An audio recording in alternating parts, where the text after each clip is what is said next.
kebakaran melanda 7 tempat usaha milik warga di Jalan Jembatan 3, Penjaringan, Jakarta. Adanya bahan kimia dan material yang mudah terbakar membuat api dengan cepat membesar hingga terjadi perambatan. Kebakaran ini berawal dari konsleting listrik pada kabel udara yang akhirnya membakar rumah makan dan toko cat. Awal katanya sih dari warteg sebelah sini. Cuman katanya nggak bisa dimatiin, nyebar ke samping, ke bangunan sebelah sini. Nah ini yang kebakar apa aja Bang total? Ini warteg, ini toko aki, pabrik roti. Total semua ada berapa bangunan? Kalau bangunan ke dalam masih banyak lagi tuh di belakang itu. Nggak langsung merambat ke belakangnya itu dengan pabrik cat. Oh dugaan dari listriknya itu apa Pak? Diduga ya kalau soal listrik baru diduga. Jadi kita belum tahu juga nanti dari investigasi kita akan ngecek. Masuk kabel yang semrawut. Gimana Pak? Kabel yang semrawut.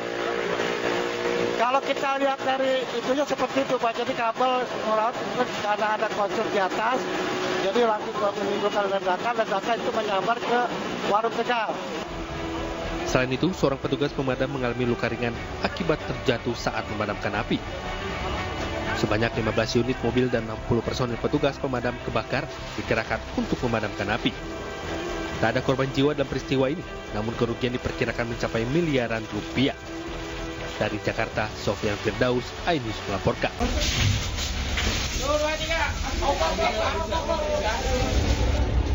Warga Jalan Abdul Hasan, Gang 7 RT 13 Kelurahan Pasar Pagi, Kota Samarinda, Jumat dini hari dihebohkan dengan besarnya kobaran api dari sebuah rumah berlantai 2. Diduga api berasal dari rumah milik mantan ketua RT. Pada saat memadamkan api, petugas dibantu warga setempat. Pasalnya material rumah yang sebagian besar dari kayu, sulitnya akses ke titik kebakaran dan minimnya sumber air menyulitkan petugas padamkan api. Dapat orang teriak-teriak, saya keluar rumah sudah besar api kejadian di tingkat rumah 2 itu. Rumah lantai 2 itu ya? Ya, lantai 2 itu sudah besar apinya. Sementara ini sekitar kurang lebih 20 rumah ya, dugaan sementara karena ada seputaran wilayah di sini ada RT 13 dengan RT 19. Jadi untuk diduga sementara itu sekitar hampir 20 rumah. Dari kayu semua Pak ya yang terbakar Pak? Jadi untuk lokasi masuk ke dalam dan untuk perumahan ini hampir 90% dari kayu. Belasan mobil pemadam kebakaran dikerahkan ke lokasi. 1,5 jam kemudian api baru bisa dipadamkan. Tidak ada korban jiwa dalam musibah ini, tetapi kerugian diperkirakan sebesar ratusan juta rupiah. Dari Samarinda, Kalimantan Timur, Mas Kardiansyah, iNews melaporkan.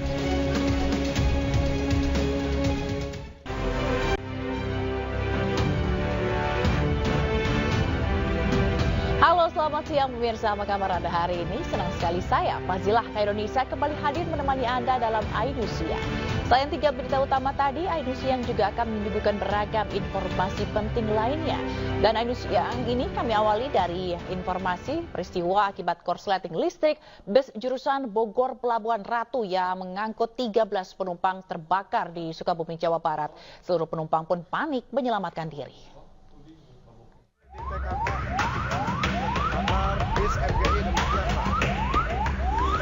Api dengan cepat membakar seluruh bagian bus jurusan Bogor Pelabuhan Ratu di ruas Jalan Nasional 3, Kampung Cibatu Hilir, Desa Sekarwangi, Cibadak, Sukabumi. Sontak kebakaran ini membuat panik pengguna jalan yang melintas. Kebakaran bermula saat bus melaju dari arah Cibadak menuju Pelabuhan Ratu dan membawa 13 penumpang. Sesampainya di lokasi, tiba-tiba asap muncul dari bagian mesin. Kemudian sopir meminta seluruh penumpang keluar. Penumpang pun panik dan segera berhamburan keluar untuk menyelamatkan diri. Tidak ada korban jiwa dalam peristiwa ini, sementara seluruh penumpang dialihkan ke kendaraan lain untuk melanjutkan perjalanan menuju Pelabuhan Ratu. Awalnya tuh bau minyak tanah, Pak. Terus? Habis itu keluar asap di dalamnya itu. Kami nggak tahu ya, jadi gemeter itu saya langsung keluar. Iya. Pas itu Neng Di tengah atau di depan duduknya? Di depan. Kursi yang ketiga. Iya. Gitu.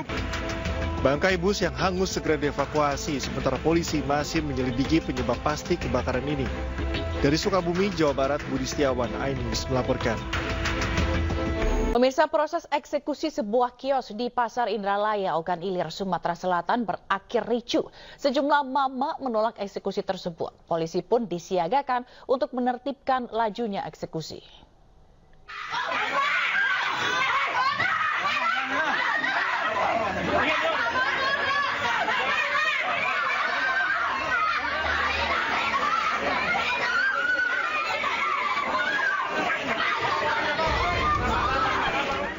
Jeritan emak-emak ini mengiringi eksekusi kios di Pasar Indralaya, Kabupaten Ogan Ilir, Sumatera Selatan.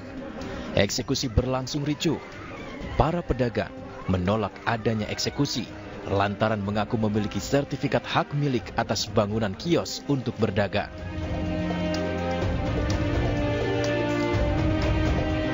Ratusan aparat kepolisian membantu penertiban lajunya proses eksekusi sesuai hasil keputusan Pengadilan Negeri Kayu Agung. Bangunan kios semi permanen dirobohkan dan diratakan.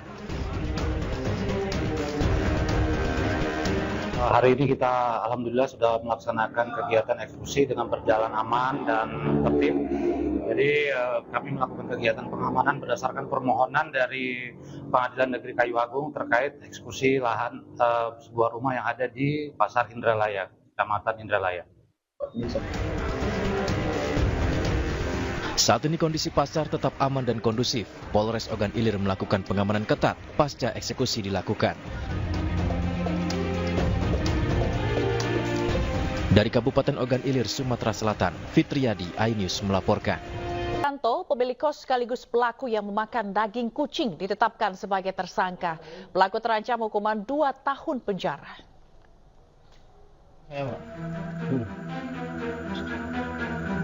Emang enak Bapak makan kucing, Pak? Iya. Dan sekarang mau enak apa enggak? Orang tua itu garam sudah enggak boleh. Setelah diamankan pihak Polrestabes Semarang, Nuryanto, bapak pemilik kos pemakan daging kucing akhirnya ditetapkan sebagai tersangka. Nuryanto mengonsumsi daging kucing usai divonis mengidap penyakit diabetes. Selain kucing liar, Nuryanto juga mengonsumsi kucing peliharaan milik tetangga. Pelaku mengaku kadar gulanya stabil usai makan daging kucing.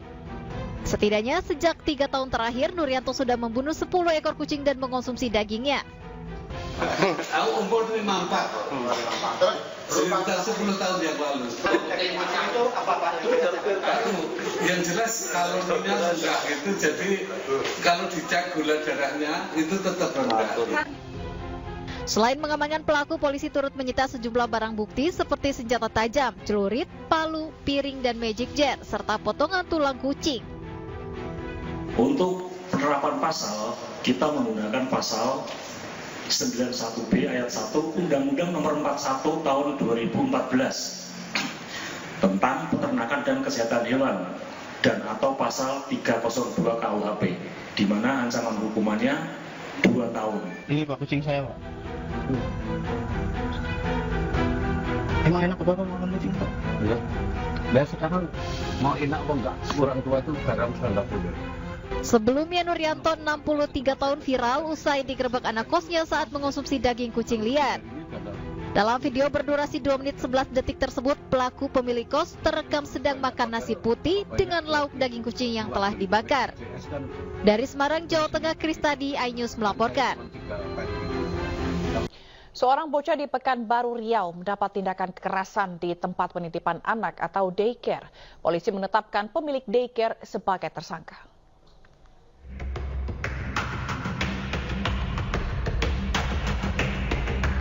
Inilah video penyiksaan anak yang dilakukan pengasuh daycare di sebuah ruko di Jalan Pendawa 5, Pekanbaru Riau. Dalam video terlihat pengasuh anak mengikat kaki anak perempuan dengan lakban. Pelaku juga melakban mulut sang anak. Sebelumnya korban juga tidak diberi makan dengan alasan agar tidak buang air kecil dan buang air besar. Orang tua korban pun melaporkan kasus penganiayaan anak ini ke Lembaga Perlindungan Anak Indonesia (LPAI) pada 31 Mei 2024 lalu. Ketua LPAI Seto Mulyadi menjelaskan bahwa korban yang berusia 4 tahun tersebut masih trauma dan tidak mau ke sekolah. LPAI juga mendesak polisi untuk segera menindak pelaku sekaligus memproses hukum pemilik daycare.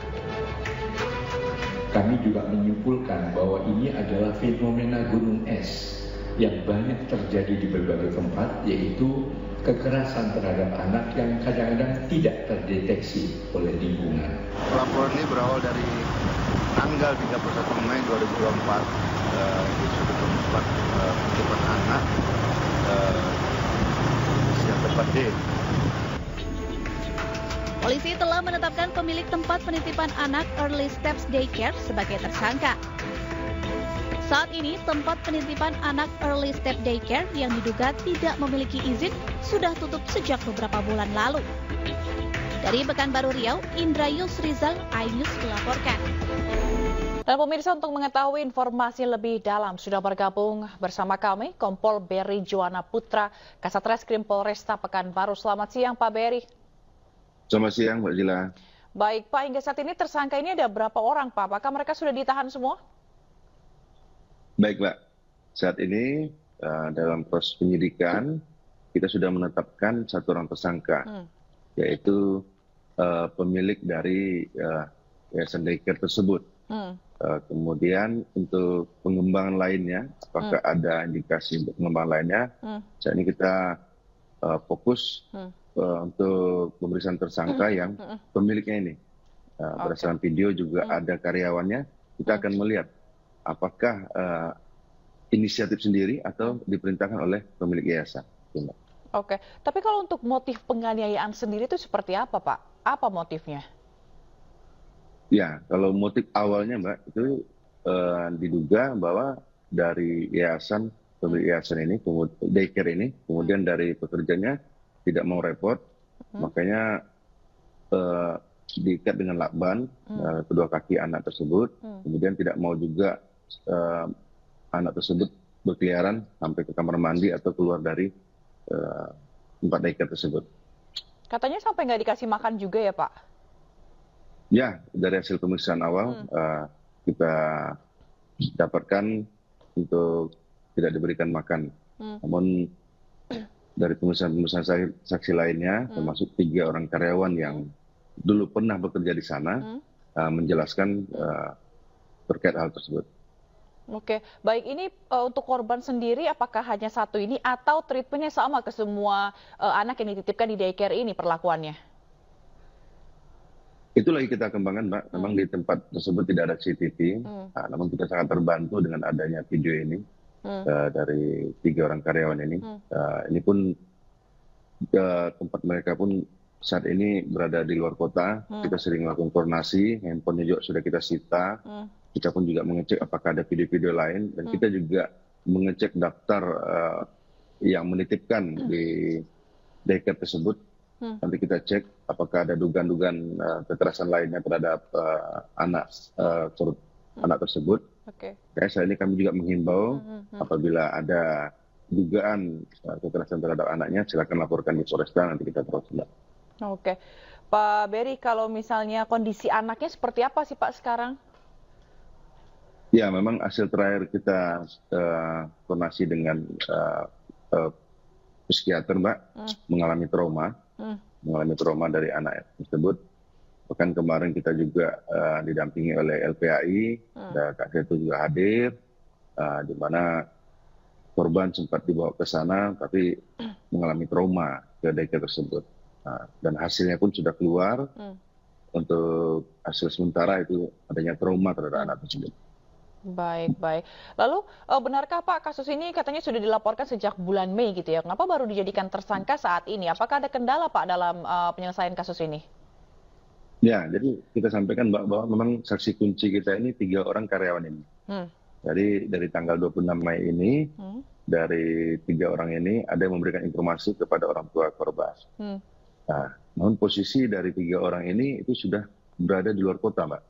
Jadi kita perlu melakukan upaya mendatangi dari saksi tersebut, kemudian komunikasi dengan saksi tersebut, terus juga mengundang dari saksi tersebut karena ini adalah saksi kunci. Dan ketiga-tiganya itu di kota yang berbeda.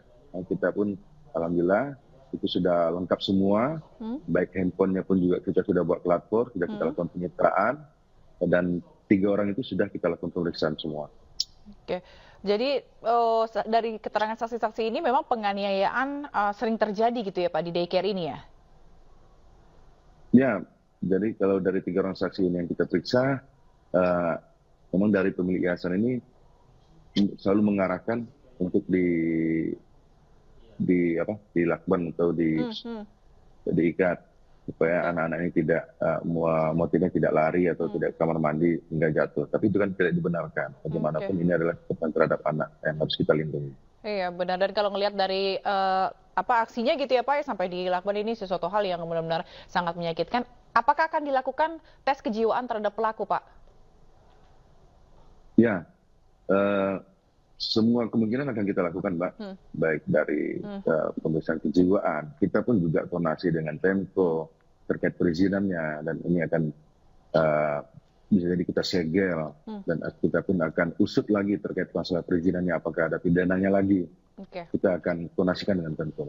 Baik, berarti Pak Bedi kita akan tunggu bagaimana nanti perkembangan dari kasus ini gitu ya, dan semoga korban juga cepat traumanya cepat healing gitu ya, cepat hilang gitu ya. Terima kasih Kompol Beri Juwana Putra, Kasat Reskrim Polresta Pekanbaru telah bergabung di Indonesia. Salam sehat.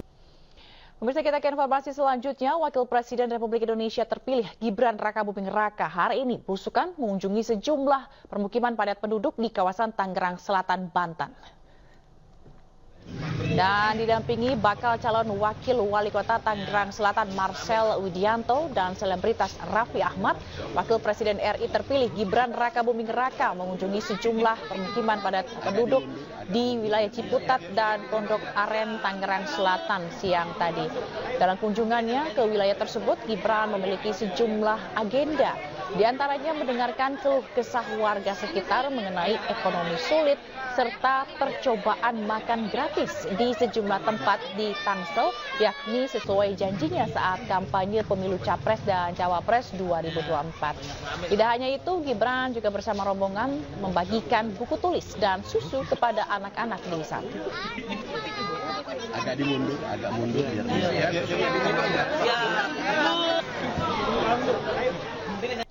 Pemirsa, jelang Sumpah Pocong yang akan digelar Jumat siang nanti, Saka Tatal mantan terpidana kasus pembunuhan Vina dan Eki 2016 silam mengaku siap dan akan bersumpah sesuai fakta sebenarnya.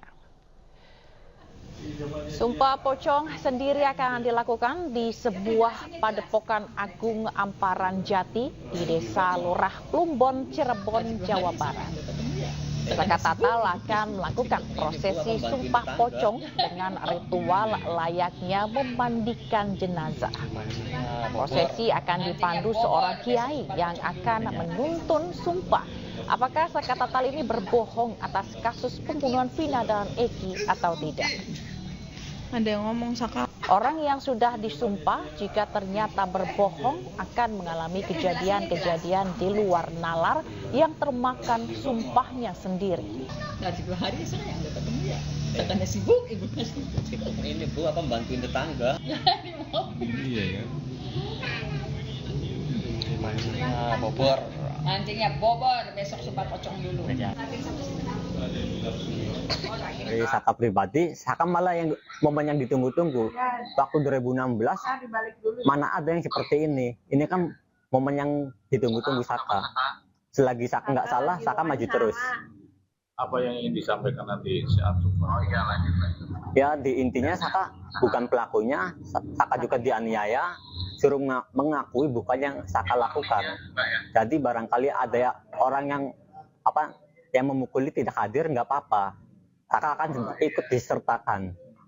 Siap nggak menerima konsekuensinya nanti akibat Sumpah Pocong? Ya, kalau Saka pribadi, Saka siap.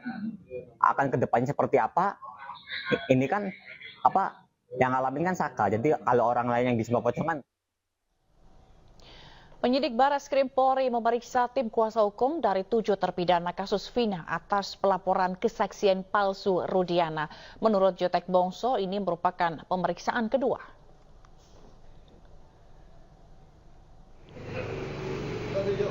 Tim kuasa hukum terpidana kasus Vina memenuhi panggilan dari Bareskrim untuk diperiksa sebagai pelapor berkaitan laporan keterangan palsu dari Ibtu Rudiana. Jutek Bongso selaku salah satu dari tim kuasa hukum yang hadir di Bareskrim menyatakan pemeriksaan ini merupakan pemeriksaan kedua dan sudah masuk materi penyidikan. Hingga saat ini pemeriksaan masih berlangsung. Hari ini kami di Bareskrim bersama dengan tim dalam rangka memenuhi undangan dari penyidik Bareskrim terkait laporan kami LP terhadap Bapak Rudiana. Kami para penasihat hukum, advokat dari penasihat hukum dari siapa namanya? Hadi Saputra dipanggil diperiksa sebagai pelapor. Ya, sebagai pelapor untuk Bapak Rudiana, ya kan? Ini masih berlangsung pemeriksaan di mana gelar pertama sudah dilakukan minggu lalu dan saat ini sudah masuk ke dalam tahap penyelidikan. Ya, tahap penyelidikan oleh Mabes Polri yang seperti laporan kami terhadap Aib dan Dede itu para terpidana kemarin sudah juga dilakukan pemeriksaan di lapas. Terhadap laporan ini juga saya pikir ya kami kira juga pasti akan segera dilakukan pemeriksaan terhadap para terpidana di lapas. Hari ini mantan terpidana kasus Vina dan Eki, Saka Tatal akan menjalani sumpah pocong. Dan untuk informasi terkini sudah bergabung dengan kami, Titin Prialianti, kuasa hukum Saka Tatal. Selamat siang Ibu Titin. Selamat siang Mbak. Bu, ini apa saja Bu persiapan yang akan dilakukan untuk sumpah pocong oleh Saka Tatal siang nanti Bu? Sebetulnya sih Saka Tatal karena dia merasa tidak melakukan perbuatan yang ditujukan walaupun sudah menjadi keputusan pengadilan, saya melihatnya tidak ada persiapan apa-apa. Tadi sore misalnya sekitar jam 5, Saka juga datang ke rumah saya karena motornya waktu dia pergi dengan saya itu motornya tinggal di rumah. Jadi dia cuma datang ke rumah saya, Bu, mau ngambil motor, iya. Kemudian juga dia pamit, Bu, nanti malam saya mau kondangan ya, Bu, sama teman-teman, iya. Nah, tadi pagi saya datang juga ke rumahnya Saka, dia masih happy aja, dia nyanyi, main gitar-gitaran. Jadi saya melihatnya tidak ada persiapan spesifik yang dilakukan oleh Saka Tatal. Sementara juga kan saya kemarin banyak pekerjaan lain di luar itu, jadi karena menganggap apa yang terjadi pada Saka Tatal di 2016, saya meyakini dan saya juga meyakini ke-7 terpidana itu juga tidak melakukan perbuatan yang dituduhkan, ya tidak ada persiapan apa-apa. Saya juga kan tadi ada Aidis juga menyatakan kok Saka kelihatannya senyum-senyum aja, padahal ini ditantang untuk melakukan sumpah pocong bersama Bapak Rudiana gitu. Ya memang karena kita tidak merasa ada hal yang perlu dikhawatirkan, kita juga berharap Bapak Rudiana hadir karena memang beliau juga sudah menyampaikan berani sumpah pocong ketika oleh Pak Arianto dikatakan kamu bohong nggak, saya sudah belain kamu, berani nggak sumpah pocong, ditanya disampaikan berani ya, kita menyiapkan seluruh sarananya, kita siapkan di Padepokan Agung Amparan Jati, kita dengan pimpinan pondok Padepokannya juga kita sudah berkomunikasi, minta disiapkan, kita sudah siapkan semuanya. Tinggal menunggu kehadiran Bapak Rudiana karena Saka Tatal sudah berada di Padepokan Agung Amparan Jati. Seru banget tadi ya Bu Titin cerita mengenai kedekatannya dengan Saka gitu ya, sampai mau kondangan pun laporan ke Bu Titin gitu ya, lucu sekali Bu. Tapi Bu, kalau kita ngomongin balik lagi ke sumpah pocong, apakah sumpah pocong ini menjadi salah satu atau satu-satunya cara, ini kan kemarin juga sidang PK-nya juga kan masih berlangsung ya Bu ya, sebulan lagi Bu ya keputusannya, untuk membuktikan bahwa Saka Tatal ini memang tidak berbohong gitu dan berkata sejujurnya?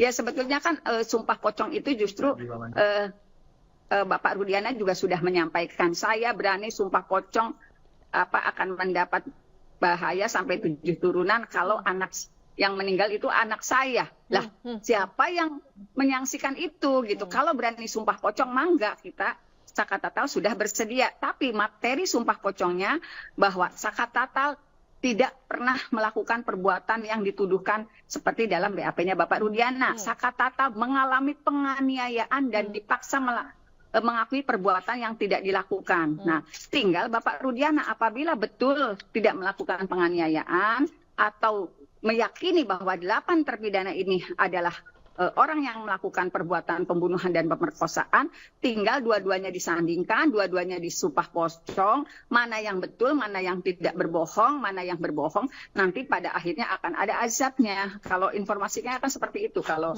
kita melakukan sumpah pocong gitu, Mbak.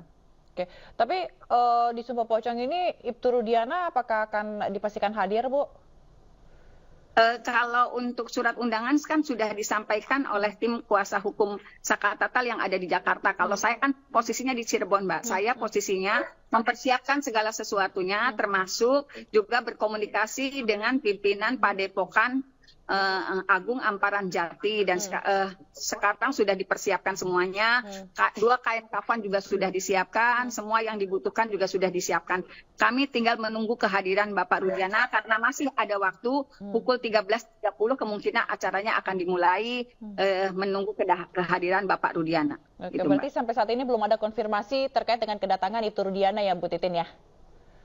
Nanti mungkin tanya ke Pak Farhad Abbas, masih dalam perjalanan, karena kan komunikasinya antar pengacara Jakarta dengan pengacara Jakarta, Mbak. Saya posisi di Cirebon. Baik. Tapi kalau misalnya untuk keluarga sendiri, Bu, keluarganya Saka Tatal gitu ya, ini menyetujui nggak sih, Bu, terkait dengan sumpah pocong yang dilakukan oleh Saka Tatal ini?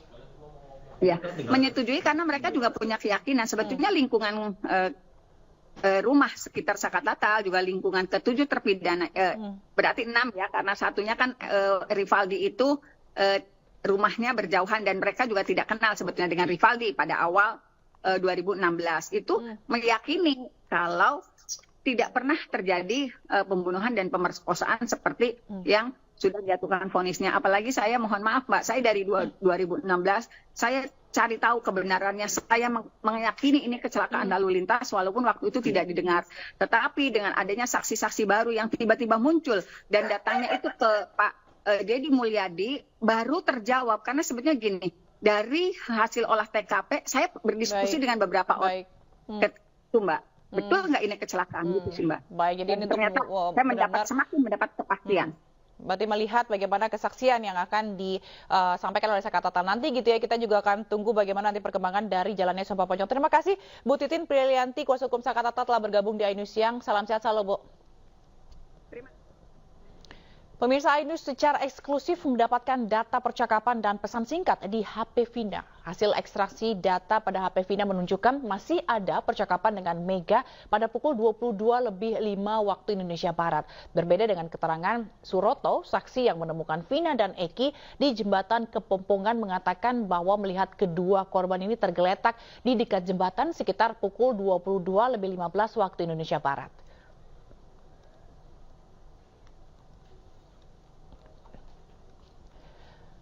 Nah, pemirsa, dari data SMS di ponsel Vina ini ditemukan bahwa Vina masih berkomunikasi dengan teman dekatnya, Mega, pada pukul 15.14 UTC atau pukul 22.14 jika dikonversikan ke waktu Indonesia Barat. Dalam pesan yang dikirimkan Vina, ia menanyakan keberadaan Mega.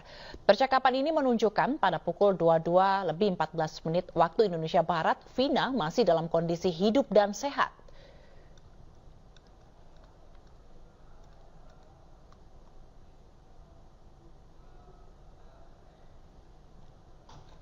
Sementara itu, dari percakapan yang terungkap dari hasil ekstraksi SMS di HP milik Vina, ini juga menunjukkan bahwa Vina, Mega, dan Widi ini berteman dekat.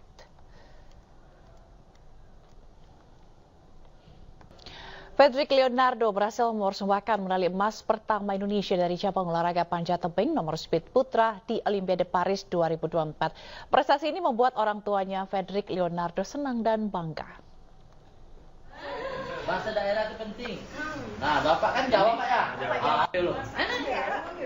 Kebahagiaan terpancar dari orang tua Fredrik saat ditemui di Gang Harapan, Jalan Tanjung Raya 2, Pontianak Timur, Kalimantan Barat. Di rumah terpampang sederet medali dan piagam ketika Fredrik ikut sejumlah kompetisi panjat tebing. Ayah Fredrik mengaku sangat senang dan menyebut meraih emas Olimpiade sudah menjadi cita-cita putra kebanggaannya. Ia menambahkan, Fredrik selalu meminta didoakan setiap habis latihan. Bakat Fredrik pada dunia olahraga panjat tebing sudah terlihat sejak masih duduk di kelas 2 SMA. Bahasa daerah itu penting. Ya sangat senang sekali lah itu. Karena ini kan memang yang dicita-citakan gitu. Juara di Paris itu, di Olimpiade Paris.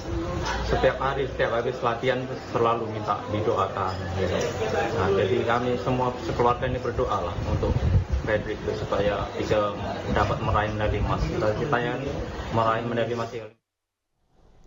Ketua Umum FPTI Yeni Wahid mengucapkan terima kasih atas perjuangan Fredrik Leonardo sampai akhirnya bisa menyumbang emas perdana untuk Indonesia di Olimpiade Paris 2024.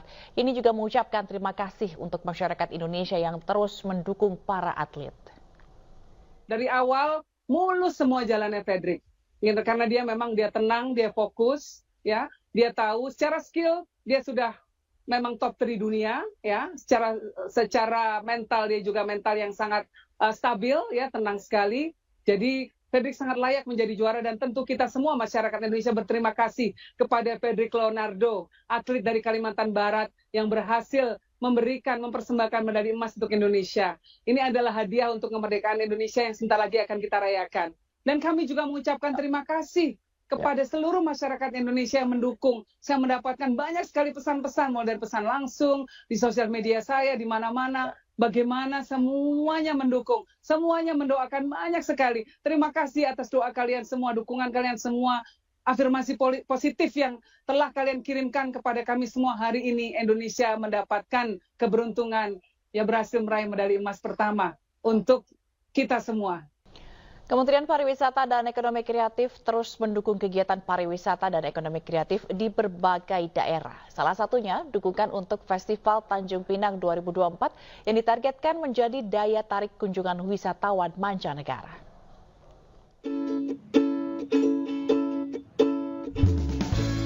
Menparekraf Sandiaga Uno membuka langsung acara Tanjung Pinang Fest 2024 yang digelar di Jalan Merdeka, Kota Lama Tanjung Pinang, Kepulauan Riau.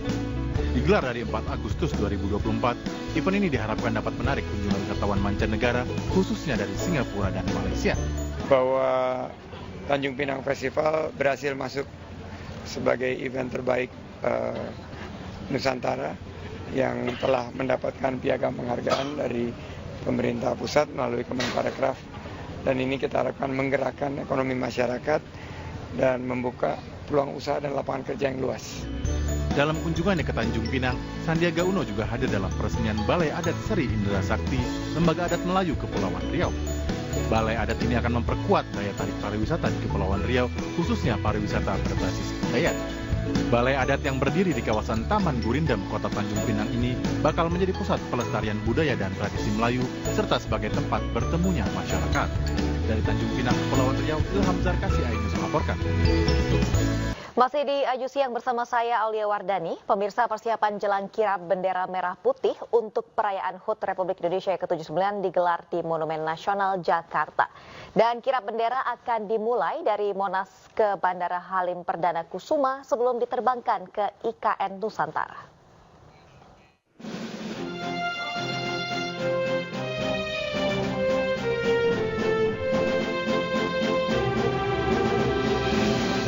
Gladi kotor dan gladi bersih kirap bendera merah putih dan teks proklamasi perayaan 17 Agustus dari Jakarta ke IKN digelar Monumen Nasional Jakarta. Seperti diketahui, upacara perayaan kemerdekaan Indonesia untuk pertama kalinya akan digelar di Ibu Kota Nusantara, Kalimantan Timur. Cawan Monas menjadi awal prosesi penyerahan bendera dari Ajudan Wakil Presiden kepada Purna Paskibraka. Selanjutnya bendera akan dibawa menggunakan mobil rantis maung beserta iring-iringan dari Paskibra DKI Jakarta, pasukan detasemen kavaleri berkuda, kaset pres, setminpres, dan pihak terkait. Sementara rute iring-iringan dimulai dari Monas menuju Jalan Tamrin, Jalan Gatot Subroto, Cawang, dan Bandara Halim Perdana Kusuma, dan diterbangkan ke IKN. Kepala Sekretariat Presiden menjelaskan bahwa prosesi ini merupakan bagian dari rangkaian peringatan HUT ke-79, Kemerdekaan Republik Indonesia, sekaligus simbol kebersamaan dan sinergi antara DKI Jakarta dan IKN Nusantara. Dan ini adalah kali pertama prosesi kirap bendera merah putih dan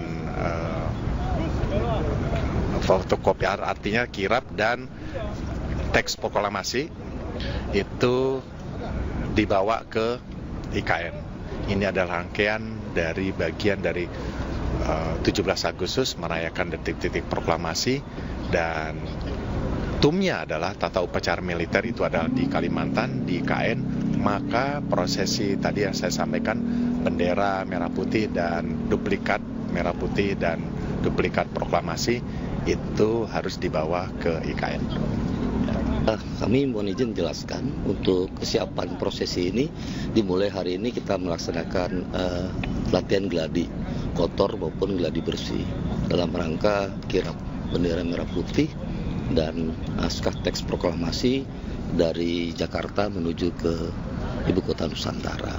Nah, nanti pelaksanaan tanggal 10 Agustus 2024 kita laksanakan dari Jakarta menuju ke IKN tersebut. Demikian. Apakah ada pengamanan yang berbeda begitu, mengingat rutenya juga tidak biasa dari Jakarta menuju ke IKN?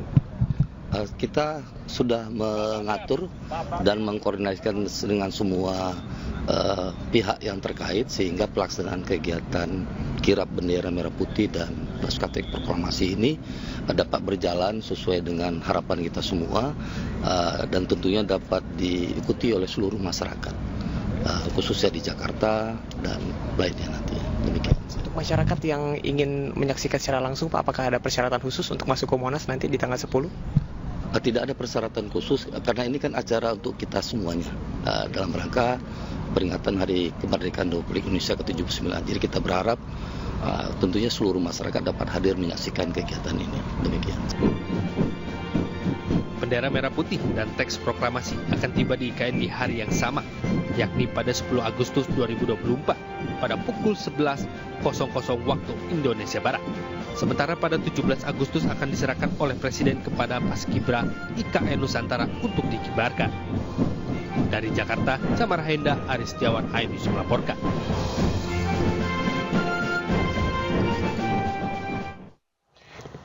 Pemirsa, salah satu hal unik dalam kirap adalah digunakannya kendaraan taktis maung untuk membawa bendera merah putih dan juga teks proklamasi. Lantas seperti apa kehebatan dari rantis maung ini? Berikut laporan dari Camar Henda dan juga Aris Setiawan.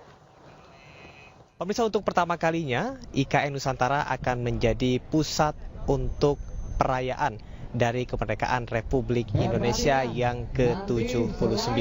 Sejumlah persiapan sudah dilakukan karena kirap bendera tidak hanya akan dilakukan di Jakarta, namun untuk pertama kalinya dari Jakarta menuju ke IKN Nusantara. Dan salah satu persiapan adalah gladi kotor serta gladi bersih yang digelar di 2 hari sebelum proses kirap bendera. Salah satu hal unik yang ada di belakang saya, ini merupakan kendaraan rantis yang nantinya akan membawa bendera merah putih dan juga teks proklamasi. Dan memang untuk kendaraan rantis ini adalah kendaraan maung, yakni kendaraan taktis ringan 4x4 produksi PT Pindad yang ditujukan untuk mendukung operasi pertempuran jarak dekat dan juga jelajah medan sulit. Kalau sebelumnya pemirsa melihat bahwasanya kirap bendera dilakukan dengan menggunakan kereta kencana, namun saat ini sangat unik dan juga berbeda dengan tahun-tahun sebelumnya. Dan bisa dilihat ini mobil maung didesain untuk memiliki kemampuan manuver yang gesit dan handal untuk mendukung mobilitas penggunanya di berbagai medan operasi. Dan mobil ini memiliki kecepatan 120 km per jam, transmisi manual 6 speed dan mampu menjangkau jarak tempuh hingga 800 km. Maung dapat dilengkapi dengan braket senjata 7,62 mm, konsol senjata SS2 V4, perangkat GPS, navigasi dan tracker kendaraan serta perlengkapan lainnya. Memang kalau kita lihat banyak hal-hal baru pemirsa yang bisa dilihat untuk kirap tahun ini, di mana nantinya bendera pusaka akan diserahkan oleh ajudan dari Wapres kepada Purna Paskibraka, kemudian nanti akan dibawa menuju ke Bandara Halim Perdana Kusuma. Informasi yang kami dapat bahwasanya seluruh masyarakat ini diperbolehkan untuk bisa menyaksikan secara langsung prosesi kirap pada 10 Agustus 2024 dan tidak hanya melibatkan dari sejumlah organisasi masyarakat, kemudian juga sejumlah pengamanan juga sudah dilakukan tentunya untuk mengamankan kondisi dan juga situasi nantinya proses kirap bisa berjalan dengan lancar. Sementara ada 140 paskibraka DKI Jakarta yang nantinya akan mengiringi proses dari kirap ini. Kemudian juga kita akan lihat bagaimana sejarah pertama Indonesia untuk melaksanakan kirap dari Jakarta menuju ke IKN Nusantara sebagai simbol sinergitas. Dari Jakarta, Camar Hayenda, Aris Dawan, iNews melaporkan. Pemirsa, sebagai bentuk apresiasi atas kinerja dan juga pencapaian pemimpin daerah, iNews Media Group menyelenggarakan ajang Pemimpin Daerah Awards 2024. Dan sejumlah kepala pemerintahan dan juga tokoh inspiratif daerah menerima penghargaan dalam ajang ini, salah satunya adalah Wali Kota Makassar, Ramdan Pomanto.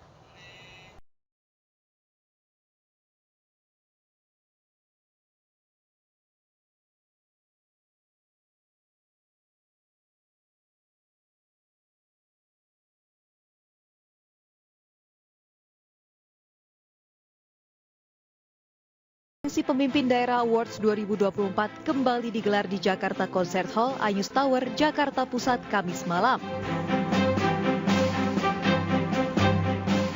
Acara yang digelar iNews Media Group ini memberikan apresiasi kepada pemimpin daerah yang telah berkontribusi besar kepada wilayahnya. Sebanyak 22 pemimpin daerah dari berbagai wilayah di Indonesia menerima penghargaan dalam ajang Pemimpin Daerah Award 2024. Salah satunya adalah Wali Kota Makassar, Ramdan Pomanto, yang meraih penghargaan inisiatif kota berbasis ramah lingkungan. Khusus Makassar, kami mendapatkan inovasi low carbon city. Saya kira ini sebuah kewajiban sebenarnya, terlepas dia menjadi inovasi atau tidak, tapi ini sebuah kewajiban kita semua hari ini. Tanpa menetapkan kota kita menjadi, atau daerah kita menjadi low carbon city atau resilient city, saya kira kita tidak akan mendapatkan sebuah penyelamatan dunia hari ini. Tentang bagaimana sea level rise, bagaimana naiknya suhu di permukaan suhu bumi, ya, yang sudah naik 1,4 derajat, yang menjelang 1,5 derajat. Nah, dengan inovasi ini tentunya kita ingin sama-sama berkontribusi terhadap dunia yang dibutuhkan pada hari ini. Melalui Pemimpin Daerah Awards 2024 ini diharapkan para pemimpin daerah semakin inovatif dan memberikan kontribusi besar bagi daerahnya masing-masing. Dari Jakarta, Muharlin, iNews melaporkan. Ya, komitmen membantu kemajuan Belitung Timur juga mengantarkan Kamarudin Muten meraih penghargaan dalam ajang Pemimpin Daerah Awards 2024. Ia dinobatkan sebagai tokoh inspiratif kategori Kesetiakawanan Sosial. Pemimpin Daerah Awards 2024.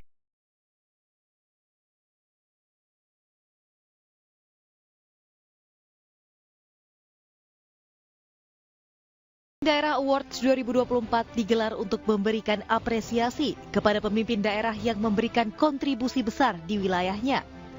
Diselenggarakan oleh iNews Media Group di Jakarta Concert Hall iNews Tower, Jakarta Pusat, Kamis malam.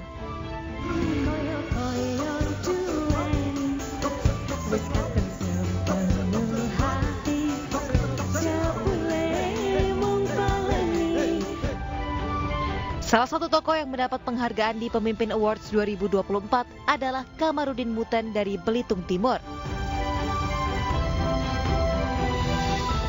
Kamarudin Muten mendapatkan penghargaan di kategori tokoh inspiratif dengan kategori Kesetiakawanan Sosial. Penghargaan ini diberikan berdasarkan komitmen Kamarudin Muten untuk membantu kemajuan Kabupaten Belitung Timur sejak tahun 90-an. Ini satu penilaiannya luar biasa ya. Saya dari umur 90 tahun tahun 90 saya sudah banyak membantu dan membuat sesuatu yang baik untuk Belitung Timur ini.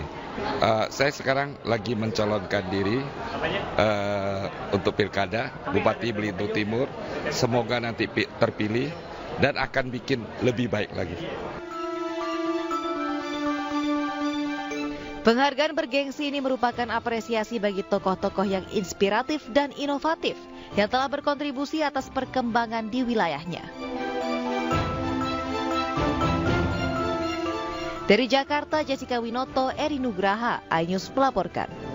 Pemirsa, selain melaksanakan tugas negara sebagai pengayom dan juga pelindung masyarakat, aparat kepolisian jajaran Polresta Sidoarjo di bawah kepemimpinan Kapolresta Sidoarjo, Kombes Pol Christian Tobing, terus melakukan pengembangan dan juga inovasi pelayanan publik. Salah satunya melalui inovasi layanan SKCK online dan juga SKCK keliling online, serta inovasi peningkatan penanganan perlindungan perempuan dan anak yang kini menjadi program layanan unggulan Polresta Sidoarjo. Lalu pemirsa, seperti apa pengembangan dan juga inovasi tersebut? Untuk membahasnya telah hadir di studio kami Kapolresta Sidoarjo, ada Kombes Pol Christian Tobing. Selamat siang Bapak. Selamat siang Mbak Oli. Gimana Pak, sehat? Siap Mbak. Oke Pak, kita langsung ke pertanyaannya nih. Pasti masyarakat juga ingin tahu, ini bagaimana Pak sebagai orang nomor 1 di Polresta Sidoarjo, ini untuk mengembangkan layanan SKCK online dan juga SKCK keliling online ini seperti apa? Ya. Baik, dapat kami sampaikan kaitan dengan diawali latar belakang dari adanya SKCK online dan SKCK keliling online itu bagaimana kami dari Polresta Sidoarjo berusaha untuk memberikan pelayanan dalam bentuk kemudahan terhadap masyarakat Kabupaten Sidoarjo, termasuk juga kami mempercepat dari layanan yang kami berikan, termasuk juga memberikan ruang sarana prasarana yang baik dalam layanan kami. Yang selanjutnya tercetuslah adanya SKCK online dan SKCK keliling online yang ada di Polresta Sidoarjo. Kemudian pengembangannya ke depan kami terus melakukan upaya-upaya perbaikan sarana dan prasarana layanan, termasuk juga kami melakukan upaya untuk peningkatan kualitas pelayanan melalui adanya layanan-layanan unggulan yang ditambah. Dimulai dari adanya SKCK drive-thru yang kami lakukan di Polresta Sidoarjo, termasuk juga ada SKCK delivery order yang ini juga tentunya kami memberikan layanan kemudahan kepada masyarakat, termasuk juga kami meningkatkan pelayanan kepada masyarakat. Gitu. Bagaimana Pak layanannya ini SKCK online dan SKCK keliling online ini katanya kan jadi unggulan nih di Jawa Timur. Ini seperti apa maksudnya? Jadi dengan SKCK online ini masyarakat diberikan kemudahan langsung dapat mengisi data-data secara online.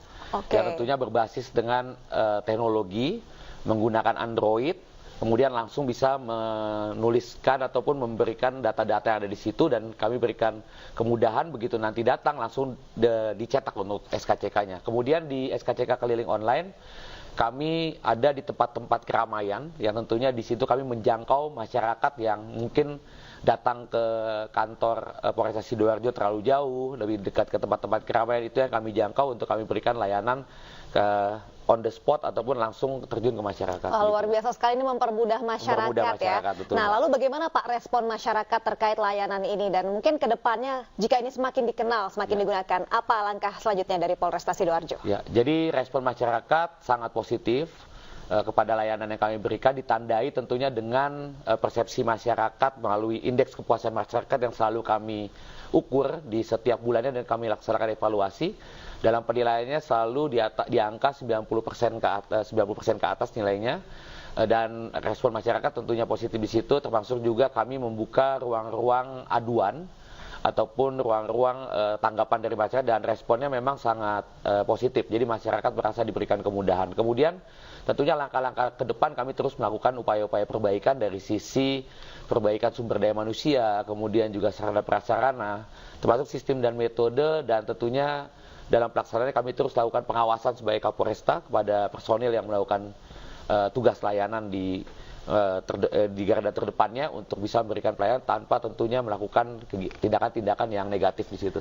Baik, nah informasinya nih Pak yang saya dengar katanya Polresta Sidoarjo ini bukan cuma ada SKCK online dan juga SKCK keliling online, tapi ada juga pemirsa ini melakukan inovasi peningkatan layanan penanganan perlindungan perempuan dan anak. Nah Pak Christian, ini apa yang melatar belakangi hal ini dan layanannya itu seperti apa sebenarnya? Ya, terima kasih Mbak Aulia, dapat kami jelaskan kepada seluruh pemirsa kaitan dengan penanganan perlindungan terhadap perempuan dan anak. Tentunya kami dari Polresta Sidoarjo memiliki inovasi untuk melakukan perubahan ataupun model pembaruan dalam proses penyelidikan dan penyidikan tindak pidana, khususnya terhadap tindak pidana yang dialami oleh perempuan dan anak. Melalui tentunya kami melakukan penyelidikan dan penyidikan terpadu. Terpadu di sini dengan instansi terkait, kami bersinergi, berkolaborasi dengan ahli psikologi, kemudian dinas kesehatan, kemudian juga dari pemerintah daerah. Kemudian ini tentunya dalam rangka kami memberikan akses keadilan.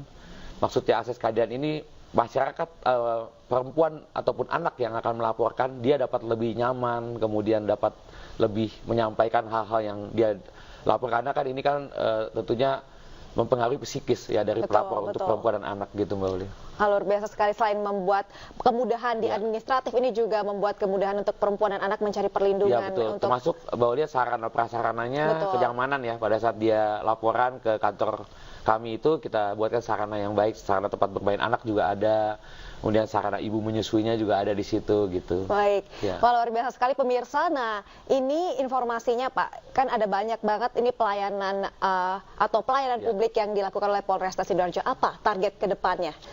Harapannya seperti apa? Ya. Jadi harapannya target ke depannya kami akan terus melakukan upaya-upaya perbaikan dalam sarana pelayanan yang kami lakukan, dan ke depan juga kami akan melakukan terus evaluasi melalui mengumpulkan tokoh-tokoh masyarakat, tokoh-tokoh agama, kemudian juga masyarakat stakeholder terkait yang memang menerima layanan kami, dan kami ingin menerima responnya, dan kami terus melakukan evaluasi. Termasuk saat ini juga kami terus melakukan pengembangan dengan melalui adanya pembentukan mall mini pelayanan Polri. Apa itu Pak? Nah, jadi ini satu-satunya mall mini pelayanan yang ada di Polresta Sidoarjo, dan satu-satunya di seluruh Polres, hanya ada di Polresta Sidoarjo, yaitu pelayanan terpadu satu atap. Jadinya dalam layanan yang diberikan, masyarakat hanya datang ke satu gedung, kemudian di situ sudah ada beberapa layanan yang kami berikan. Mulai dari layanan pelaporan di SPKT, kemudian ada layanan dari lalu lintas, kemudian ada layanan SKCK, sidik jari. Jadi terkonsep dalam satu tempat, termasuk juga pembayaran PNBP di BRI. Oh iya, ya, itu lokasi di mana itu Pak? Itu ada di kantor. Di kantor Polresta Sidoarjo, jadi dalam bentuk mall mini pelayanan Polri. Luar biasa sekali. Oke, itu tadi pemirsa beberapa layanan publik. Terima kasih Pak Christian Tobing sudah hadir bersama kami di iNews Siang hari ini. Semoga sukses selalu Pak. Terima kasih Mbak. Terima kasih pemirsa.